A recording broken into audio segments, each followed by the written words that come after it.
So, this study is for the jealous types, for the objects of jealousy, or for the stakeholders in these people's lives. Minsan tayo yung nagseselos, tayo yung pinagseselosan, o tayo yung nagbibigay ng payo, tayo itong kamag-anak, tayo yung mahal sa buhay, na kailangan nating pag-aralang mabuti itong selos na ito. Love can be romantic. Isa yan sa kuminsan pinakamadalas at karaniwan na definition, but love can also be filial, yung pag-iibigan na magkamag-anak. It can be friendly, mga pag-iibigan ng mga magkakaibigan, mga nagkakasundo, pare-pareho ng mga gusto sa buhay, maraming uri ng pag-ibig. And loving can bring suffering because lovers tend and choose to be jealous. Ano po ba yung jealousy? Jealous people are intolerant of rivalry or even just perceived rivalry. Hindi pinapayagang may kaagaw. Sabi nga na isang tula ni Jose Corazon de Jesus, at ang pag-ibig ay sakim at aayaw ng kakabiyak, o wala na kahit ano, o ibigay mo ng lahat. Kaya marami nakikipag-away, ganun, all or nothing. Actually, sinisikap lamang na maging everything, kuminsan nagiging nothing tuloy. At napakasakim daw ng pag-ibig. Our focus in this study will be irrational and unreasonable jealousy. Yung wala sa lugar. Kasi meron jealousy na nasa lugar. Dapat lang, abnormal ka pag di ka nagselos. Pero merong mga wala talaga sa lugar. A jealous lover does not want a rival or a jealous lover wants to be the only focus of the beloved's time, attention, and affection. Kadalasan yon. Ang sino man na nanibugho, na umiibig, gusto niya siya lang ang pagbuhusan ng lahat ng panahon, ng lakas, ng pagmamahal, affection. This is bound to bring a lot of sorrow, this expectation. Why is this a losing proposition? When you want to be the only object of time, attention, and affection of your loved one, you are bound to be disappointed because no one person can fill all the needs of another person. Lahat ng pangangailangan natin, hindi pwedeng manggaling lang sa isang tao. Therefore, mabibigo ka lang kung iaasa mong sa isang tao lang magmumula lahat yon. At kung inaasahan mo rin ikaw ay makakapagbigay ng lahat ng pangangailangan ng kapwa, lalo yung mahal mo, hindi rin pwede. Hindi ka rin kasya. No one person is big enough to fill by himself another person's heart. Kung mayroong pinakamalaking bahagi ng katawan ng tao, puso yun. And I don't mean in terms of square inch. Puso. Sabi ng puso ng tao, napakalaki. Diyan pwede magkasya lahat ng pangarap, diyan magkasya lahat ng pag-ibig, maging pagkamuhi at panibugo, maring diyan magkasya. The human heart is designed for many loves, for many givers, and for many recipients. Hindi itinalaga ng Diyos na lumikha sa atin na ang puso ng isang tao, isa lang ang katapat. At lahat ay doon magmumula at doon din papunta. Maraming katapat ang isang puso. Marami siyang mga compartments na para sa iba't ibang uri ng pag-ibig. For instance, the love of a man for a woman or the romantic love. Then the love of a man for another man or for a woman, which is non-gender-based, non-family-based. This has no conventional label. So 1 Samuel 18:1, after David had finished talking with Saul, Jonathan became one in spirit with David and he loved him as himself. Isang sobrang pag-ibig, yung pag-ibig ni Jonathan kay David. At sila'y nagmahalan. 2 Samuel 1:26, nung namatay itong si Jonathan, sabi ni David, I grieve for you, Jonathan, my brother. You were very dear to me. Your love for me was wonderful, more wonderful than that of women. So this is a very unconventional kind of loving relationship that they had. Jesus also had many unconventional loves. For instance, his love for Martha and her sister, Mary, and for Lazarus. John 11:5, Jesus loved Martha and her sister and Lazarus. Sa panahon po ni Lord, hindi uso yung barkadahan ng babae, lalaki. Pero kabarkada niya yung si Martha at saka si Mary. Lagi siyang nasa bahay ng mga yon, doon siya natutulog. It was a very unconventional kind of love. It was not romantic, it was not family love, and definitely it was more than just mere friendship. John 13:23-25, one of them, the disciple whom Jesus loved, was reclining next to him. Simon Peter motioned to this disciple and said, Ask him which one he means. Leaning back against Jesus, he asked him, Lord, who is it? So, there was a disciple that Jesus loved very specially. Some people thought it was John, so they call him John the Beloved. And he would even recline on his chest and ask him, sino ba ang tinutukoy nyo? And it wasn't considered as absurd. There is also the love between a parent and a child, or a child and a parent. It is another form of love. And then there is this kind of love among friends. Proverbs 18:24, there is a friend who sticks closer than a brother. And Proverbs 17:17, a friend loves at all times, and a brother is born for adversity. Needless to say, there are many forms of love. Not to mention man's love for non-humans, like love for country, love for ideals, love for interest, and very especially love for God. So, hindi pwede na isang tao lang ang panggalingan ng lahat ng pag-ibig na ito. Malaki ang puso ng isang nilalang, dapat maraming pumuno. At walang-wala sa lugar na pagselosa ng mga ito. A lover who gets and remains jealous of these other loves could only be miserable. And could only make the beloved miserable. Pagka ikaw, nagsiselos ka dahil mahal ng boyfriend mo ang kotse at lagi inuhugasan, kawawa ka naman. At lalong kawawa yung boyfriend mo. Dahil pati kotse, pagsiselosan mo yan. Yung pagsiselosan natin, yung kanyang hobby, yung kanyang interest, wala sa lugar. At wala sa lugar na magselos sa nanay ng husband. May mga wife, selos sa nanay ng husband. Yun naman mga nanay, selos sa wife ng anak. May mga nagsiselos sa trabaho, sa basketball o sa golf, nagsiselos sa aso, ganon. Wala sa lugar. Kasi hindi mo kauri. Ang dapat palang pagselosan, yung kauri mo at yung pag-ibig na kayang-kaya mong ibigay sa iba nang gagaling, yun ang pagselosan mo. Like, wife ka, eto si kumare, umaasta-asta ding wife, abnormal ka naman, di ka magselos. Dapat. No? Pero hindi ka dapat magselos sa nanay, sa kapatid, sa hobby, kasi hindi ka naman hobby, hindi ka nanay, hindi ka kapatid. Pagka umaarte sila ng dapat role mo, doon ka lang dapat magselos. So, imbes magselos ka sa mga yon, mas masaya kung tutulungan mo pa nga yung mahal mo na mahalin sila. In other words, magkakampi kayo ng mahal mo, sa pagmamahal niya doon, hindi ka kalaban at hindi ka kaagaw. It is utter selfishness to isolate your beloved from the other objects of his affection. Nilason mo ang aso dahil mahal na mahal ng husband mo. Yung ganon. Na pinaglayo mo siya at ang kanyang kapatid dahil lagi niyang naaalala yung kanyang kapatid, gusto niyang tulungan. It is utter selfishness to isolate your beloved from the other sources of his joy, of his happiness, and satisfaction. Pero ang nagseselos, nabubulag, kung ano-ano ang pinagagagawa na hindi tama at walang katwiran. Proverbs 27 verse 4, anger is cruel and fury overwhelming, but who can stand before jealousy? Mas masahol daw, mas masama ang jealousy kaysa galit lamang o puot o ngit-ngit, sapagat ang naninibugo ay maring gumawa ng sobrang mga maling bagay. Sa mga nagsiselos, lalo boyfriend lang naman kayo, girlfriend, hindi pa kayo asawa, pag nararamdaman mong di ka na mahal, lalo namang huwag ka na magselos kasi wa-effect naman yon. Wala namang talab yung selos nung hindi mo mahal nakakainis pa nga. No? So seselos-selos ka dahil hindi ka na mahal, lalo lang napapabilis ang pagbura sa'yo sa mundo. Kasi wala ngang effect yun. May effect lang yung pagsiselos pag mahal kita, pero pag hindi kita mahal, huwag kang magselos dyan at baka ihulog kita dyan, di ba?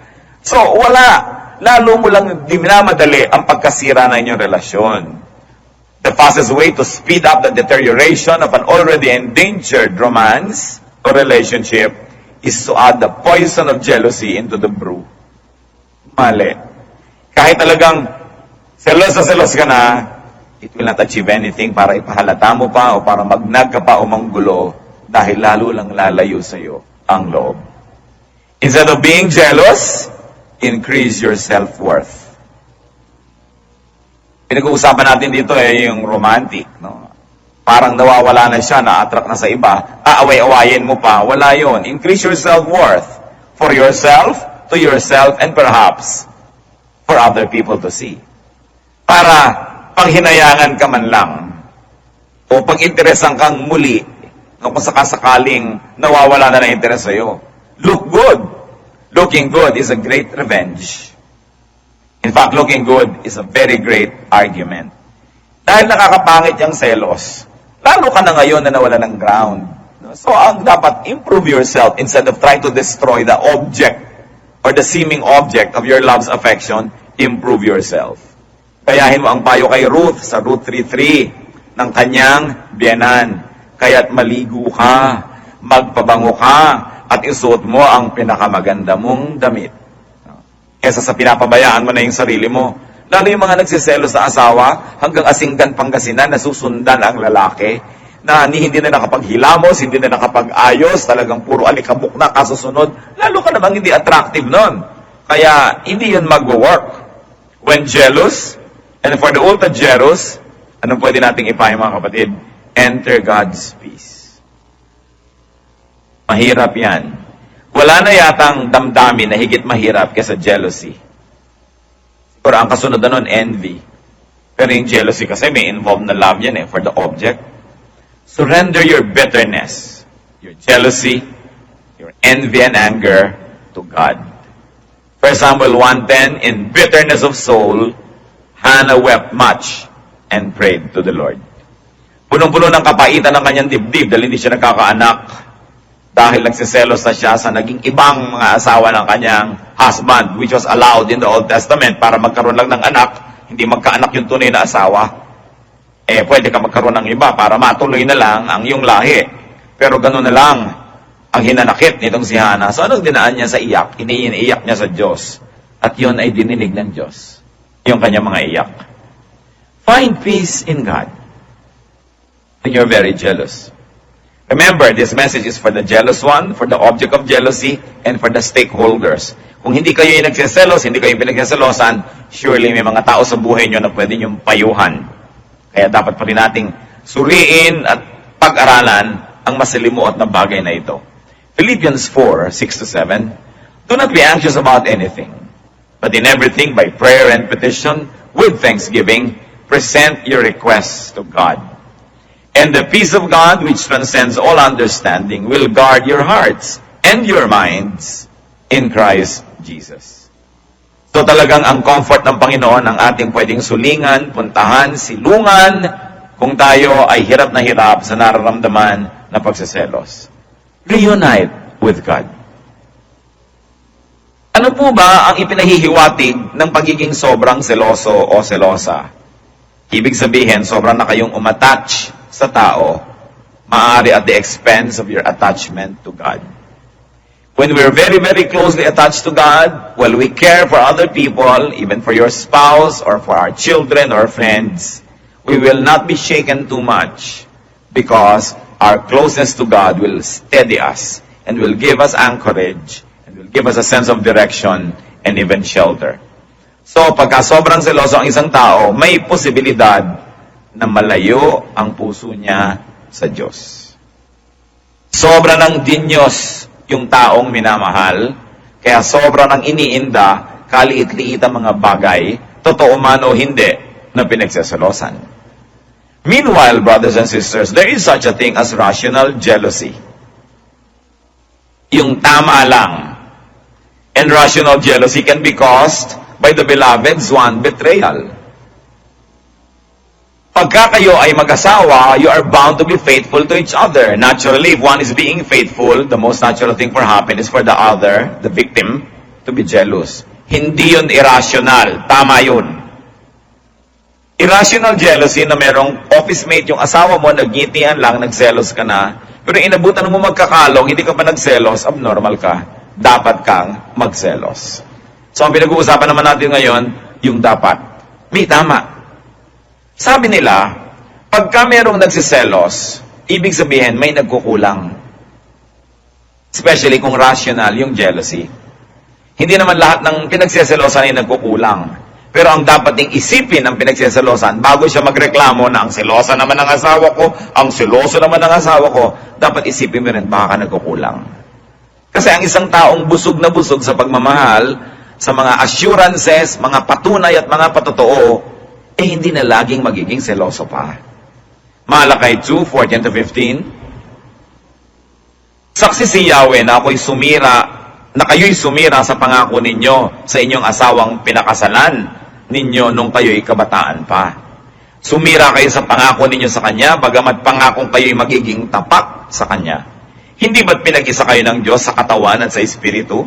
Kaya't huwag ninyong pagtaksilan ang babaeng pinakasalan ninyo nung kayo'y kabataan pa. Kautos-utusan niya ng Diyos. Nagsumpaan kayo, nagpakasal kayo, hindi kayo pinilit. At kahit pa sabihin mong napilitan ka na, pinagpakasal ka na, nanumpa ka na rin, panindigan na yan, may karapatan ng asawang magselos pag siya'y pinagtataksilan. Ngayon, hindi lang sapat na hindi kayo nagtataksil. Dapat mukha ring hindi. It's not enough that you are loyal, you must also look loyal. Now, balik rin natin, it's not enough that you look loyal, you must really be faithful.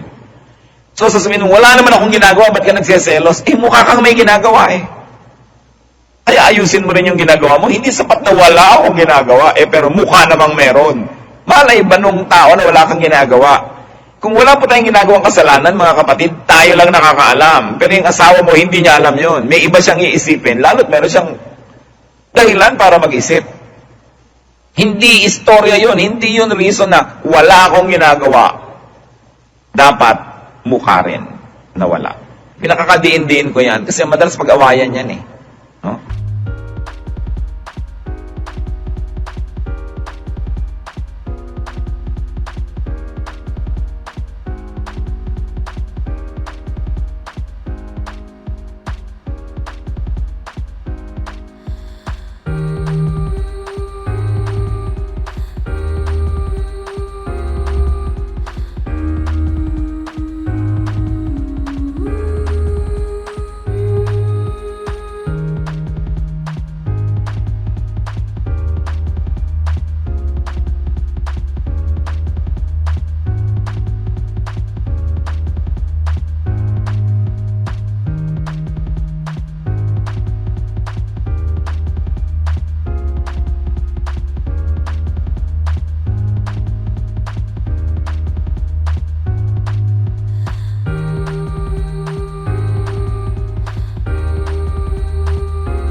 Kalsada kasi hindi mo inaalagaan.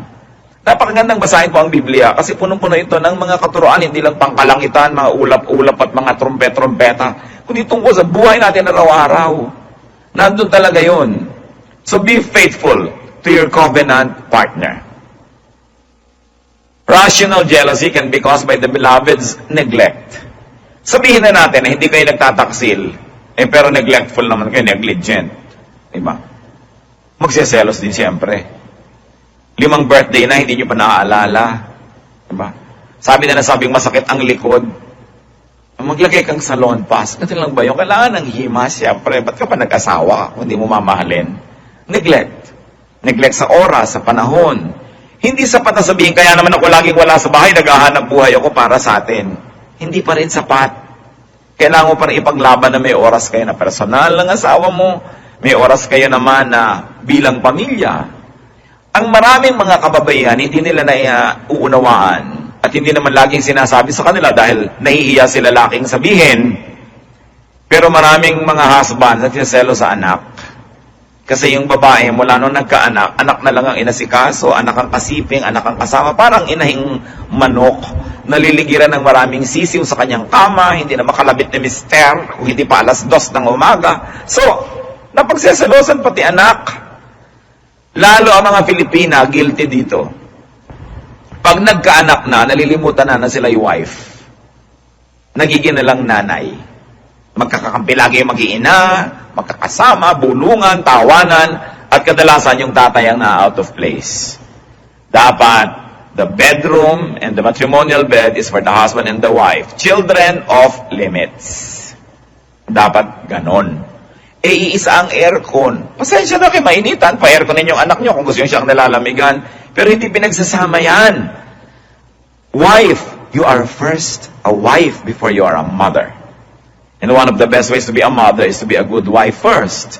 Because if you do not do your matrimonial duties to your husband, and don't call it duty, it should be pleasure, at hinanap niya yan sa ibang kandungan, at naiwan kayo mag-iina, ano ngayon ng pamilya nyo, nawasak din yan. Kailangan binabantayan yan. Yan ang laging ihinaing ng mga husbands pero hindi inaamin sa asawa kasi parang nakakahiya naman, nagseselos ako sa sarili kong anak. Pero yes, nangyayari yan. Kahit itanggi ng mga asawa nyo, nangyayari yan. Pag diyan mo, Daddy, kasama ka ba dyan? Hindi!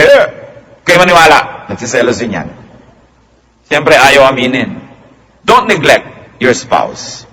Efeso 5:28, gayon din naman, dapat mahalin ng mga lalaki ang kanilang asawa tulad ng sarili nilang katawan. Of course, it's a mirror effect kind of commandment. Ganon din dapat yung babae. Love when you're supposed to love. Roma 13:8, huwag kayong magkakaroon ng utang kanino man maliban sa saguting magmahalan sa isa't isa, sapagkat ang nagmamahal sa kapwa ay tumutupad sa kautusan. Kung may turo na ganito para sa general kind of relationship, lalo sa merong romantic relationship. Yung mag-asawa, kailangan, kahit nagmamahal ka sa nanay mo, sa kapatid mo, sa buong mundo, sa sinukob, kailangan alam nung spouse mo na special ang relation nyo, magkaiba. Hindi tulad lang ng sa iba. Kung nag-abot ka ng ice cream sa nanay mo, nag-abot ka sa kapatid mo, nag-abot ka sa kumpare mo, dapat yung sa asawa mo may cherry. No? O kaya may kasamang napkin, laging may iba. Kasi kailangan ng nagmamahal ng ganong klaseng assurance na hindi lang siya to whom it may concern. Dapat alam niya special yon. At hindi naman masamang gawin yon kasi yan ang kabiyak ng inyong puso. So you take care of your partner para hindi yan lagi nagsiselos. Tatandaan ninyo, pag kayo'y pinagseselosan, madalas kayo ang may kasalanan. Nagkukulang ng pagpapaalala, nagkukulang ng assurance. Rational jealousy can also be caused by the beloved's miscommunication. Hindi kayo nagkasundo na ang goal ninyo, ito muna. Ganyan muna ang aasikasuhin ninyo. Magbikaro kayo ng ganitong panahon sa ganon, ganyan, ganyan. You must always connect with your partner because miscommunication can cloud what used to be clear and now it is unclear. Nag-asawa na rin lang kayo, dapat masarap na yung samahan. Meron na rin lang kayong boyfriend o girlfriend dyan, dapat maganda ang samahan, hindi pa misa-misa kayo nagkikita, awayan pa. Kasi dahil sa selos. Therefore, yung mga mahilig naman magselos dyan, moderate, control, in fact, uproot your irrational jealousy. Bago kayo magselos, una nyo itatanong, rational ba ito? Makatwiran ba? Tama ba? May karapatan ba akong magselos sa ganitong paraan? Yun ang mga iba, sila na nga itong kulasisi sa lapaselosa. No?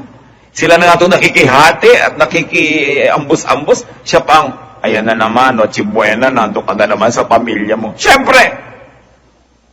Iyon ang pamilya, ba't ka nagsiselos? Wala ka sa lugar. No? Yun ang irrational. Alam na alam mo, nang dumapo ka dyan, may asawa to at may anak. Tapos ngayon paselos-selos, padrama-drama ka siyempre, para baka sakaling mag-click. No? Sabi ko, sige ha, sa iyo ko hanggang alas 11 ng gabi. Magmamadali na lang ako para umabot ako ng Noche Buena. Alam niyo naman, madaling malaman kung may kulasisi ang asawa niyo. Hati yan pagka-holiday. Hati nga hati. Yung iba maganda magdala kasi paano yung kulasisi nila, post-Valentine, sa February 16 na lang ang dinner nila, o February 10, pre-Valentine. Pero, pag hati, madaling malaman, maraming oras na hindi na ipapaliwanag. No? So, alam mong may himalang nangyayari dito sa asawa ko. Yung, bakit akala ko nandito ka? Yung pala, nandito ka o wala ka pala. Yung nililito-lito ka niya. No? Ayan, kaya nagsiselos. Alam niyo mag-asawa, right ng inyong kabiyak to ask for an accounting for your time. Kasi mag-asawa kayo Dapat mo ipaliwanag, nasan ka kahapon? Anong ginawa mo from 2 to 4? Yung pag tinatanong kayong gano'n, huwag kayong mainis. Kasi stakeholder siya sa buhay nyo. Walang pwedeng mangyari sa inyo na hindi siya damay. Hindi kayo nag-iisa, nagsumpaan kayo, naging isa na kayo. Pero siyempre, yung nagtatanong naman kay babae yun, kay lalaki, i-timing nyo naman. Lagi si Penina at mga anak nito. Ngunit, mga natatanging bahagi ang ibinibigay niya kay Ana, sapagkat mahal na mahal niya ito, bagamat hindi ipinahintulot ni Yahweh na ito'y magkaanak. So ito ang talaga, original, pero hiningi ng kanilang kultura na magkaroon siya ng ibang asawa para magkaanak. Pero pag pinapakanya, isa sa'yo, isa sa'yo, isa sa'yo. Pero yung kanyang love, sa'yo 5 dear. So ito man ang nagkaroon ng anak, ito man ang nagkaroon ng napakalaking connection, may assurance siya na siya yung mahal. Of course, hindi na tayo ganyan ngayon. No? Tayo ay nasasakop na ng ibang mga kaareglohan at kaayusan. Pero ganun pa man, dapat special ang pagtingin. Ito sa talagang special. Dapat nating hati-hatiin ang ating puso para sa lahat ng dapat mabigyan. So lalaki, nagkaasawa ka na, pero meron pa rin dapat bahagi ang iyong ina, ang iyong ama sa iyong puso. At kung kasali yung mga kapatid, isali. Meron ka dapat na lugar dyan din para sa mga pinagkakautangan ng loob sa mga kaibigan. Hindi pwedeng kinalimutan mo na ang lahat dahil nagkaroon ka ngayon ng flavor of the month. Marami tayong pananagutan sa ating kapwa na dapat nating lagi na panagutan. Lalo kung sa mga magulang. At ikaw naman na minahal, dapat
ito pinag-uusapan.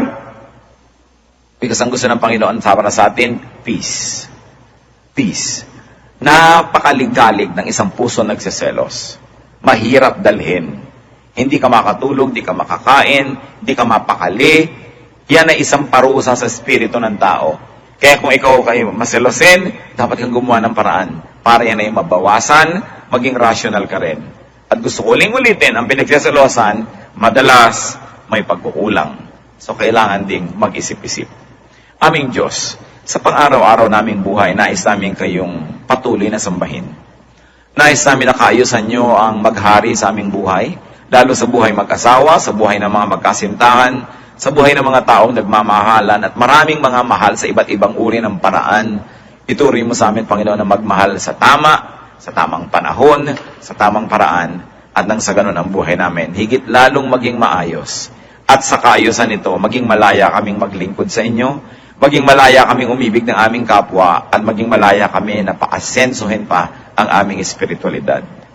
Alam namin, Panginoon, na ang tao nagagalit, nagseselos, ay napakadali magkasala. At pati yung pinagseselosan, napakadali na rin magalit at magkasala, kaya dapat suriin namin itong pagseselos kung anong ginagawa sa aming buhay. Mangusap po kayo sa amin, payamanin niyo aming isip, patahimik.